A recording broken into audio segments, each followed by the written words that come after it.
sahabat Nabi Muhammad SAW yang paling dikenal karena sifatnya yang jenaka, usil, dan sering membuat Rasulullah tertawa adalah Nuaiman bin Amr al-Ansyari.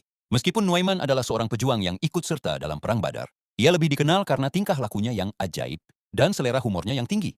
Berikut adalah beberapa kisah keusilan Nuaiman yang paling ikonik. 1. Menjual temannya sendiri. Kisah yang paling terkenal adalah saat Nuaiman ikut berdagang ke Syam bersama Abu Bakar As-Siddiq dan sahabat bernama Suwaibid bin Harmalah. Kejadian, Suwaibid yang menjaga makanan menolak memberi makan Nuaiman sebelum Abu Bakar datang. Keusilan, Nuaiman mendatangi pasar dan mengatakan ia punya budak, yaitu Suwaibid, yang murah tapi sering mengaku sebagai orang merdeka. Hasilnya, Suwaibid benar-benar ditangkap dan dibeli oleh sekelompok orang. Abu Bakar harus menebusnya kembali setelah urusan selesai.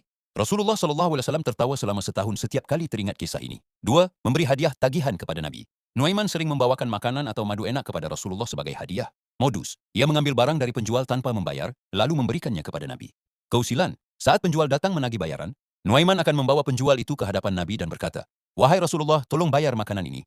Karena saya ingin Anda menikmatinya tapi saya tidak punya uang." Respon Nabi.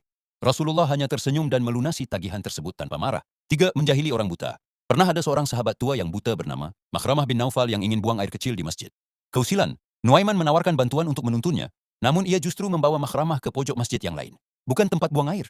Hasilnya, tentu saja jamaah lain berteriak menegur. Saat Makhramah marah dan mencari Nuaiman, Nuaiman malah menuntun tangan Makhramah menuju Sayyidina Utsman bin Affan yang saat itu sedang sholat, dan mengatakan bahwa itulah orang yang menjahilinya.